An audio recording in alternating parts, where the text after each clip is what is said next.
And I'm like, oh my God, you just met Drew Barrymore. She asked you what you do, and your best answer was computer stuff. Like, way to go.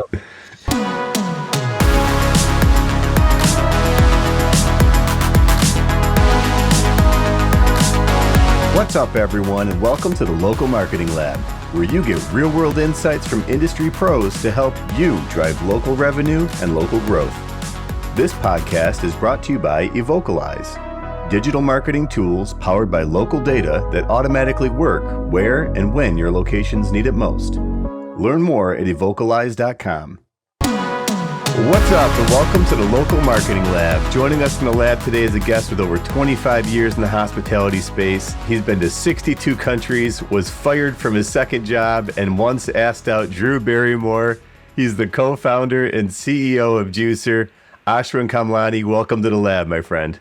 Thank you very much. It's great to be here. You bet. I gotta, before we get into anything, when I was reading your facts that you sent over, the Drew Barrymore thing, I think is the one thing that probably listeners want to hear the most. What happened with that? It was the year 1999. I was working for Accenture at the time. And back then, the big thing was like this Y2K problem, right? So all these companies were spending millions of dollars trying to figure that out. And I'd gone to this wedding of a friend of mine in New Hampshire. Can't remember exactly where it was. But apparently Adam Sandler lives there. Oh. And so I remember I was waiting for my US Airways flight back from this place in New Hampshire back to New York. And I was sitting in the waiting area, just minding my own business. And all of a sudden I heard all the people that work for the airline saying, "Oh, it's such an honor to meet you. You know, I love your work." And, you know, I turn around, I'm like, who is that? And I turn around and it's Drew Barrymore. And I'm like, oh my God, that's crazy. Like, Drew Barrymore is going to be on my flight. Well, sure enough, we get on the plane. It's one of these little dinky propeller planes. Uh-huh. And it was almost empty. There were only one or two people in each row. And as it turns out, she was in my row. There was nobody next to me. And then she was on the other side of the plane, you know, at the window. Yeah. And I was like, you know what? I'm not going to do anything. I'm not going to say anything. Like, I don't want to be that guy, you know. Just leave her alone. Yeah. Just play it cool, whatever. But then, as we were landing into New York, it got really bumpy. And I remember she looked over at me, and she was just kind of like giggling because, like, out of nervousness. Yeah. And I said, "Well, you better hope we don't go down because you're in the emergency exit, and you're going to have to help everybody get off the plane." So she kind of laughed, and we started just chit-chatting.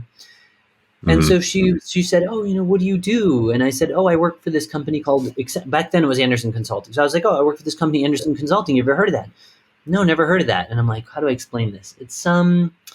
It's computer stuff. And I'm like, oh my God, you just met Drew Barrymore. She asked you what you do, and your best answer was computer stuff. Like, way to go. Anyway, so yeah, but she was super nice and pretended to kind of be interested. And I was explaining to her this Y2K problem. I think she actually found it kind of interesting. And again, I was like, don't do anything stupid, you know, just keep it light. And then as we were getting off the plane, I'm one of these people that when I'm confronted with these scenarios, I just convince myself that you will never have a chance like this ever again in your life. You're probably going to go down in flames, but you'll be thinking for the rest of your life, what if, you know, you just took the chance and you know, I honestly, I didn't have any other intentions. I just thought, like, how cool would it be to hang out with Drew Barrymore, like just have a drink or like go out to dinner. And so, yeah, I said to her, "Hey, look, I know people probably do this to you all the time, and I really don't mean anything by it. I just think it would be so great to learn a little more about you. You know, if you're in New York, why don't we meet up just for a drink or for dinner or whatever?" And she was like, you know, I just got out of a relationship with somebody and I'm not really, you know, in the mood to kind of socialize. But she's like, "Why don't you give me my number? Why don't you give me your number? And I'll let you know if I change my mind." And so I was like, it was so nice of her to, be cool about it. But of course, I never heard from her again. She must have lost my number. That's what happened. It got washed in the dryer. That's right. She was trying to unfold it, and she only had 4 of the numbers. Oh yeah, that's right. That's right. And she's like, dang it! That cool nerdy. Oh, he did guy. Computers. I need one of those Indian guys in my life. Well, it seems like obviously you've done well with computers, right? You've started a few companies, and now why don't you tell us a little bit about Juicer and what Juicer does with computers? Yeah, for sure. So background is hotels. After I asked out Drew Barrymore, I decided to get into the hotel industry. And I got into the hotel industry right after September 11th, and it was the time when all of the online travel agencies were, helping hotels with a desperate situation, but also creating a lot of chaos and confusion. So I had the benefit of getting into the industry right at that time with a tech background, and so I kind of became an industry expert on how to deal with all these digital channels. And so fast forward, I ended up becoming the global head of e-commerce for that big hotel company, ended up starting my own business to help other hotel companies do the same. And 2.5 years ago, decided to create Juicer with my co-founder, Drew Patterson, who has a much more stellar background than I have. Um, and we were just looking at the restaurant space and realizing that third-party delivery was creating a very similar ecosystem to what we saw in hotels, where restaurants were overwhelmed, with all the technology, paying high commissions, not getting any customer data. And so it was kind of like out of sight, out of mind. The more we talked to restaurants, it seemed like it was just, I'm going to set my prices there high enough to offset the commissions and then just kind of forget about it. And with our experience from the hotel industry, we knew that there was a lucrative opportunity to get a lot more revenue out of those channels with a data-driven pricing approach. And so we built a team, built the product, and we're lucky enough to find a handful of forward-thinking restaurant groups that believed in us and decided to give us a chance. And the results became very clear. And, from then it's just been crazy. That's how we got started. Yeah, you guys have been a rocket ship. I mean, just watching, what I like about what you do, Ashwin, is you build in public, so you tell a lot of your story as it happens, and it's really cool. It gives, from a branding perspective and from a marketer's point of view, like it gives solid insight into the process, but also gets the viewer to kind of engage with you on a level that's a lot more, it's a lot deeper than otherwise would with like branded content. I really appreciate that comment. With my last company, Regatta Travel Solutions, that's the way we operated. But back then, there wasn't a social media. I mean, there was, but it wasn't. I guess I just didn't think about using a social media platform to operate that way. But with our customers, that's the way we were. We told them exactly what was happening with our business, what we were thinking about building, where we screwed up. We promised you this thing for March, but listen, we have this other idea, that's going to get pushed to December. But then our customers really appreciated that about us. Or when we told them that we launched a feature that just didn't work and we were just going to kill it, we just told everybody. And we got a lot of feedback that's why they loved doing business with us.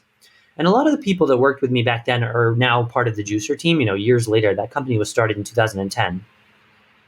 I could have a whole webinar to talk about the team. The team is just amazing. And I have people working with us that I worked with at Melia back in 2005. And then people at Regatta who worked with me back in 2010. And then people that I met in the company that acquired us. Most of the people around the table I've worked with in some capacity or the other, but I digress. Yeah. The point of the story is, when we started Juicer, I thought to myself, you know what? I had learned about this storytelling method of, video from Dan Shapiro, who's the COO of LinkedIn. And I saw the very first one he ever did. And I thought, I love that. I'm going to do it. And even before we started Juicer, I was doing it. And then when we started the company, I thought, you know what? I'm going to tell our story through these videos, the good, the bad, everything. And it's funny, I was just thinking this morning, I got an email from one of our investors, and he asked me about the recent video I posted where I announced that we signed one of the largest restaurant groups in the world. And he was really cool about it, but I kind of had to wonder to myself, I wonder if my investors get annoyed that the world finds out about this stuff at the same time that they do. I didn't get that sense from his email, but it just kind of hit me this morning. I was wondering but I think it's worked really well for us. To your point, I get really good feedback about the content and the transparency and the openness. And I think in the restaurant space in particular, it's refreshing. I think it's refreshing for the restaurants, and I think it's appreciated. Yeah. Well, at least you're getting out there and telling your story. They may hear about it at the same time, but there's other companies who they're not touting their success in the way that you do. Like, it's humble, it's organic, but that drives value in the business, right? To know that you've signed like the largest group in the world. It's pretty. What did you say? 20,000 locations? They have, yeah, worldwide, they have more than 20,000 Yeah, locations. geez, Louise. And so can you tell listeners a little bit what you do at a local level? How you help, take data at a from a location basis and inform pricing? Yeah, for sure. That's something that we have invested in very heavily. And again, it's because when we started the company, we realized that restaurant groups, for the most part, were painting with a pretty broad brush. Mm-hmm. And so some restaurant groups were pricing differently by location, others weren't.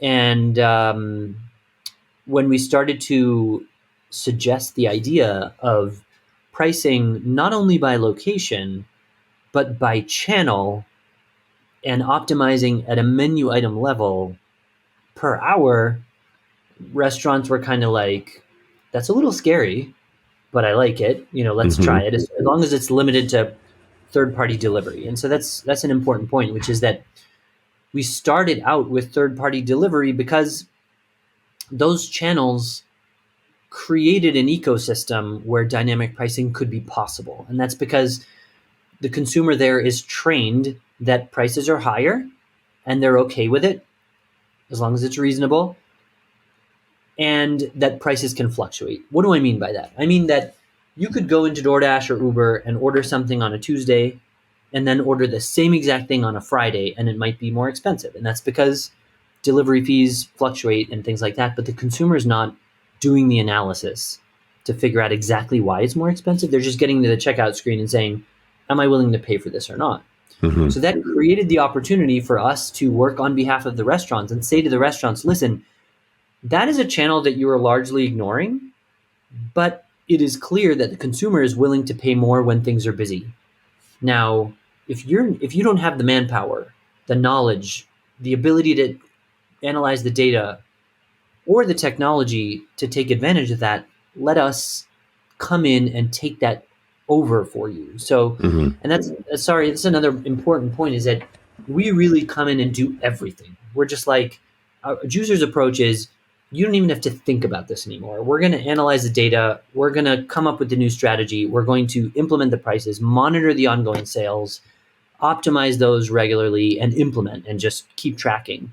And all you have to do is read the reports about how well it's going. Mm-hmm. So getting back to your question about localization, we started out by looking at how to price at each location, but it's amazing how much variability there is in consumer behavior, even within a relatively small radius. So I shouldn't really mention names, but I'll give you an example of a group we work with where we've had a lot of success optimizing modifiers and toppings.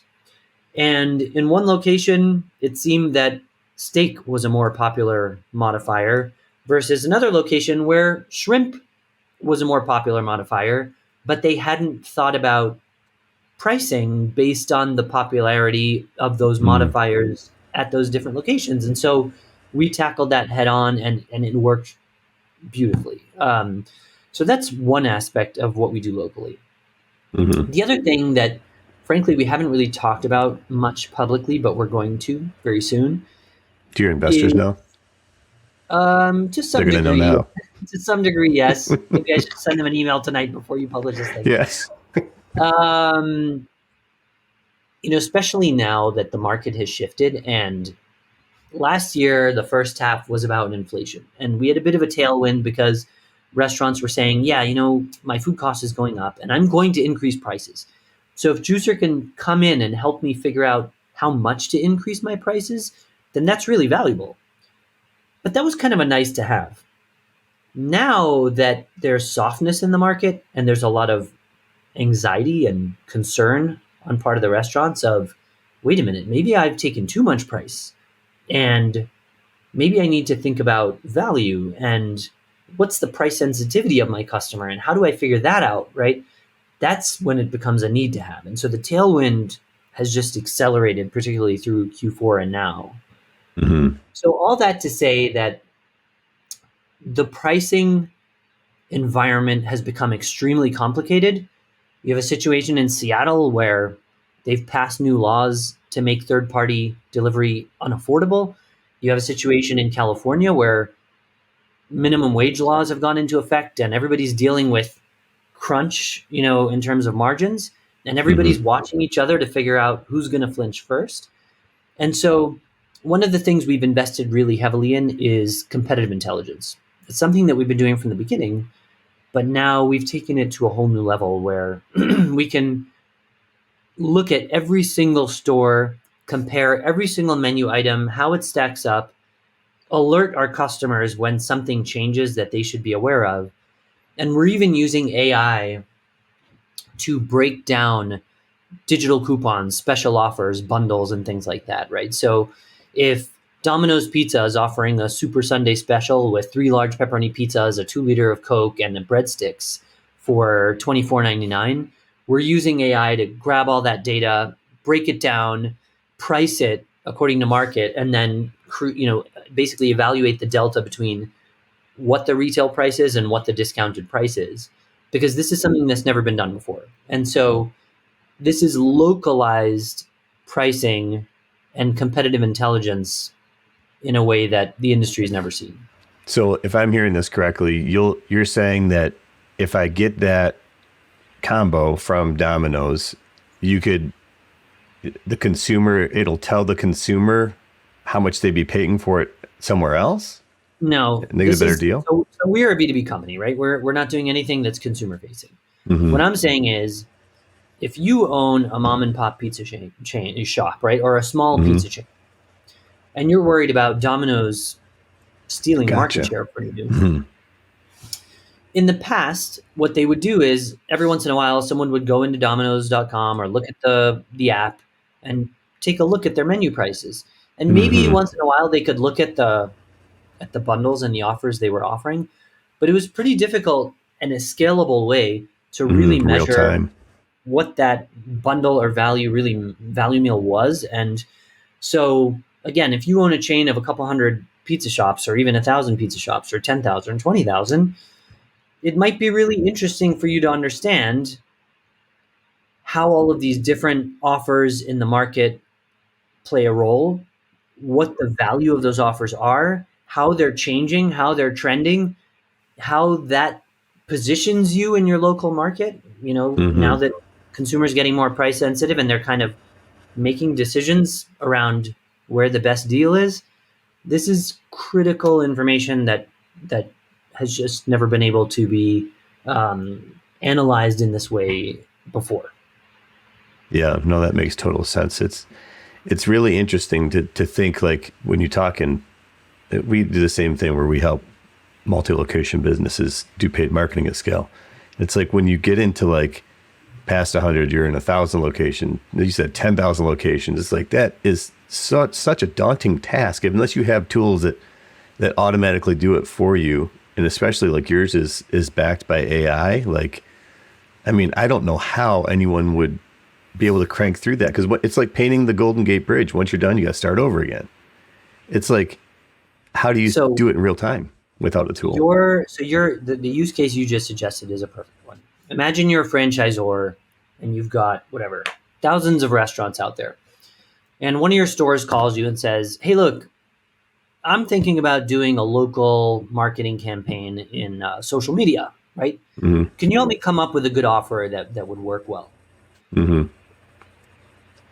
Now, we have the capability to tell that franchisor, hey, here's a snapshot of that particular store. Here's what's happening right around them. Here's what's happening with the competitors around the corner from them. These are the offers they have in the market. This is how your current menu stacks up against those offers. And so now you're armed with a level of local competitive intelligence that you never had before. And you can make your franchisees much happier with recommendations and insight that would kind of blow their minds, to be honest. Yeah. Because there's always been a bit of a friction where the local franchisees are like, those guys at corporate, they don't understand my local market. I'm going to do my own thing, right? And we're able to change that now. Exactly. So you can do that at scale, and it sounds like you could have dynamic offer or different offers in individual locations based on what's going on with the competition locally. So that's where Yeah. this gets really interesting, right? And frankly, in conjunction with something that you guys do would be phenomenal, right? Yeah. Because now what our customers are asking us to do is to say, okay, listen, we love what you've done. You helped us figure out the perfect price increase. That's been really profitable because all that goes straight to the bottom line. Now you're helping us get a handle on how we're positioned locally. And let me be clear, we're not advocating that restaurants should just always undercut each other. That is not what this is about. This is about Mhm. understanding where you fit in your local market and making sure that you're maintaining that positioning. Yeah. And making informed Now, and educated decisions based on data. that kind of sums up our company, because what we found when we started the company was that there were a lot of kind of shoot from the hip and gut feeling decisions being made when it came to pricing. Not in all cases, and I have to say that I've come across a couple of groups and even franchisees that are quite sophisticated in the way they make pricing decisions. Now, that being said, they're still using Excel sheets, and you know I think there's an opportunity to really tech enable those processes. But getting back to what you were just talking about, now that the market is shifting and restaurants are saying, now I need to understand what to do, right? I don't Mhm. want to just lower my prices. How do I make sure I'm not losing customers? How do I make sure I'm competitive in the market? So we're now playing a role in, well, let's look at what offer might work. Let's look at, what kind of promotion we should be thinking about doing. And I think that at a localized level combined with your company could be really, really interesting. Mhm. Yeah, 100%. Yeah, once you get input from your tool as to what offer you should be offering, we could have a program that's automatic. It's just always live and it dynamically updates based on the data that you're feeding from your system. It's an incredible use case. Yeah, that's exactly right. I do want to switch gears just a little bit and ask, I've been in a couple of conversations where folks talk about, oh, that surge pricing, like, surge pricing is terrible. They don't want to see like big shifts in pricing. But I did see a post that you put out there that was just marginal, the difference. Would you want to touch on that just a little bit, the difference between surge pricing and what you guys do? Yeah, I would love to. You know, during my first company, Regatta Travel Solutions, we had a moment where our biggest customer, it was a big hotel group, one of the largest in Mexico, they split into two companies. And we had both of them for a while, but then one of them was forced to switch off to another system. And overnight, we lost a big chunk of revenue. So I started driving for Uber just to kind of supplement my own income and stop paying myself, to keep the company alive. Anyway, super interesting experience. And I was in Charlottesville, Virginia, which is a university town, and Uber had just started. So everybody at the university knew about Uber, but there were very few drivers. So there was always surge pricing, which was great for me as a driver. But every once in a while, people would be out late drinking on a Friday, Saturday night, and I'd pick people up and I'd go drop them off. And on a ride that would normally cost $10, upon dropping them off, they realized it cost them 40. And Mm, people would get really angry, and they would yell at me as if I was the one ripping them off, right? And in their drunken stupor, they were just like, "Yeah, 4x, whatever, click, I want my ride." But that's surge pricing. Surge pricing is, you know what? There's a lot of demand and there's not enough supply, and so you're going to pay a lot more than usual. You've got to opt into that, but you know, you're in New York and it's raining. You got to get to the airport. You don't have a lot of choice. yeah. So that's how I would characterize surge pricing. And I do not think there's a place in the restaurant industry for surge pricing. When we look at pricing in third party delivery, we work in very narrow margins, and we agree with our customers in advance on what that window is going to look like. At most, it's probably 15% below or above current menu pricing. The only time we would go, or let's say exceed that window, is if we see an opportunity to do so. We would always, work with our customer to make sure that they're on board with that strategy. But it is a pretty narrow window. Now, just to give you a real number, right? So if you're selling a pizza for $15, or let's even say $20, if 10% difference, you're talking $2, $1.50, $2, right? And in the world of third-party delivery, that is not a price change that's going to shock the customer, and most probably won't even notice. To date, we have literally had 0 consumer complaints because of the work we do. So it's really important for people to understand that, because there is this fear. You're right. The consumer's never going to accept this. It's very important to understand that this is limited to third-party delivery, even though as a company, we are now evolving beyond third-party, and restaurants are asking us to help them optimize prices in all their channels. That doesn't mean it's going to be dynamic, but things are changing fast, right? And so reviewing your prices every 6 months isn't enough anymore. Maybe you should be reviewing it every month. Maybe it should be biweekly, at least in digital channels. But dynamic pricing is limited to third-party channels, and it's within a very narrow margin on the up or downside. Gotcha. No, it's good to clear that up. Did I see? I don't remember the exact numbers. I remember seeing $100,000 incremental revenue that you brought to per location or something like that. Okay. So first of all, this was Bar Taco, and they have a total of about 28 locations. And I can't give an exact number, but it was a lot more than $100,000. All I said was 6 figures, right? I don't want to reveal confidential proprietary data. So 999, 999. I got their okay to say, 6 figures, which was great, because that's a substantial number. The important thing to understand, though, about that result is that was the first year that we were working with them. And so you can imagine that the first 6 months, we didn't just go live in 28 locations. We only had 5 locations. And we also didn't start with the whole menu. We had a very small subset of the menu. And still, we generated that result within a 12-month period. So the number that we're projecting for 2024 is substantially higher, because now we're rolled out to all locations and dealing with the majority of the menu. Yeah, and you test and you learn, right? And you take, I'm assuming you're taking those learnings and you're rolling it out to your other clients too. So the product only gets better and better. You know what? I'm glad you said that, because that's not really the case.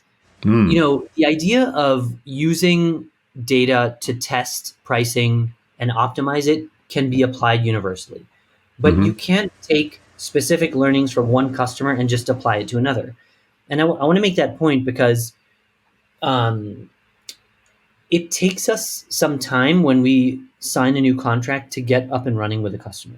And someone might say, well, why can't you get us up and running in 5 minutes? Or why can't you just get us up and running in 10 minutes? And the answer is, your restaurant is not a cookie cutter business. Yeah, it's your data. Every restaurant is different, and everyone has its different intricacies. So we take the time to analyze what is happening in every single restaurant, and we combine that with an algorithmic approach. But you can't just take an off-the-shelf thing and assume that that's going to work for every restaurant. I think that would be a big mistake. Yeah, that's how ours is. There's a learning period for sure. Yeah.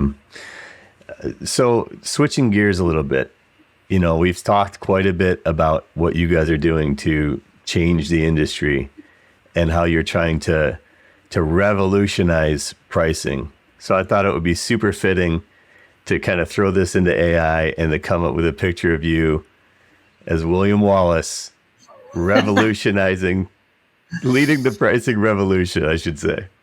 That is hilarious. That is awesome.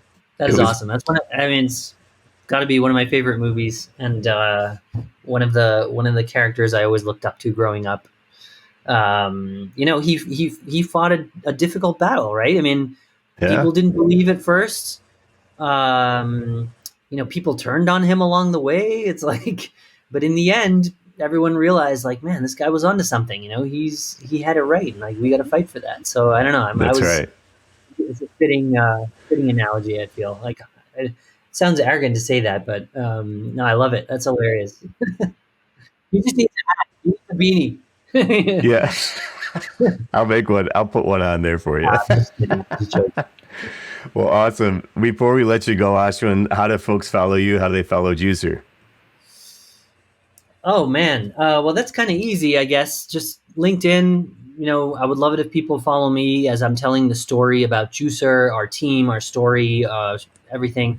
But also the Juicer homepage. It's www.juicerpricing.com. Also the Juicer page within LinkedIn. Stay tuned because we do have a couple of really exciting announcements coming up soon. So yeah, it would be great if people follow our story. We'd be grateful. Very cool. Yeah. And as I mentioned earlier, Ashwin does a really good job of building a public, telling the story. It's compelling content. You also have like daily insights, it seems, and you are in some of the best locations in the world. Every video, I'm like, what is life is this guy living? Yeah. That's a whole long story, which I won't get into now. But yes, I believe in living life to the fullest, and that includes um, spending every day somewhere beautiful. Very cool. Awesome. Well, I appreciate you joining us today, Ashwin. It was a lot of fun having you in the lab. Thanks for having me. I appreciate it. As always, thanks for joining us in the Local Marketing Lab. This podcast is brought to you by Evocalize. To learn how Evocalize can help you grow your business, visit evocalize.com. If you learned something new from today's episode, don't forget to subscribe on your favorite podcast platform and follow us on LinkedIn and Facebook at Evocalize. That's Evocalize. And on X at Evocalize Inc. And remember, keep innovating and trying new things. You never know what's going to connect with your audience until you try. And until next time, thanks for listening.